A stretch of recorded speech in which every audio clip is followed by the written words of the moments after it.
بینای نوێی سەنتەری شێرپەنجە لە کەرکووک کرایەوە. بیناکە لە سەرەرکی خێرخوازان دروست کراوە، حکوومەت هیچ هاوکارێکی بۆ سەنتەرە دابین نەکردووە و پارێزگاری کەرکووکیش دەڵێت ماوەی 6 مانگ دەرمان و چارەسەری سەنتەرەکە لە سۆی ئیدارەی کەرکووک دەبێت. هاوکاری ئەم شوێنیان نەکردووە بۆ دروستکردنی ئەم بینایە بە هیچ جۆرێک، تەنها ئەمە خەڵکی خێرخواز و خەڵکی باش و خەڵکی ئەم شارەی خۆمان کە دەستمان پێوەدا بەڕاستی خەڵکێکی زۆر باشی لێ هاتە پێشەوە و بەڕاستی کاری خێر بە خۆشیەکەی ئەوەیە کە دەستی پێوەدەی خۆی تەواوە بێ.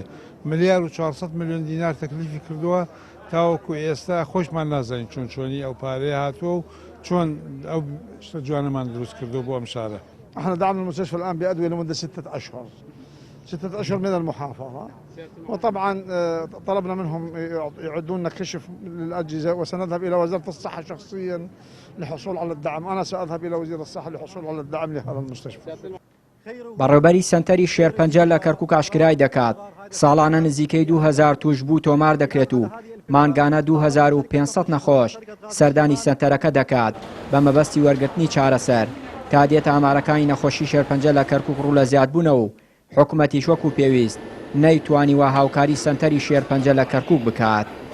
تاکو ئێستا لە زیادبوونایە، چونکە ڕۆژ دوای ڕۆژ کە ئێمە کە شوێنی فراوانترمان هەبێ، خزمەتی باشتر هەبێ، ئەو نەخۆشانی کە بۆ مەبەستی سارەسەرکردن نەچوونە شارەکانی دەرەوەی کەرکووک یان شارەکانی دەرەوەی عێراقش هەتا تەنانەت ئەمانە نەختە دێنەوە، ئەتوانین تقریبا ساڵانە نزیکەی 1500 بۆ 2000 نەخۆش تۆمارەکەی لەم سەنتەرە. مانگانە زیاتر لە 2000 یان 2500 زیارەمان هەیە بۆ ئەم سەنتەرە بۆ مەبەستی چارەسەرکردنەوەش. خۆتان بینیتان شێوازی شۆنەکە لە ژوورەوە کەس هیچ مساعد نییە بۆ ئەم یان بۆ ئەم ژمارەیە.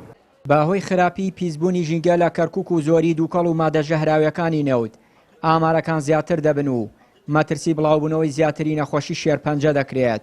تەندروستی کەرکووکیش داوای لە کۆمپانیای نەوتی باکوور کردووە لە بەرامبەر پیسبوونی ژینگە پێویستە هاوکاری سەنتەرەکە بکات، بەڵام تا ئێستا جگەل لە پێدانی 10 میلیۆن دینار مانگانە هیچ هاوکارێکی دیکەی سەنتەری نەخۆشی شێرپەنجەی لە کەرکووک نەکردووە.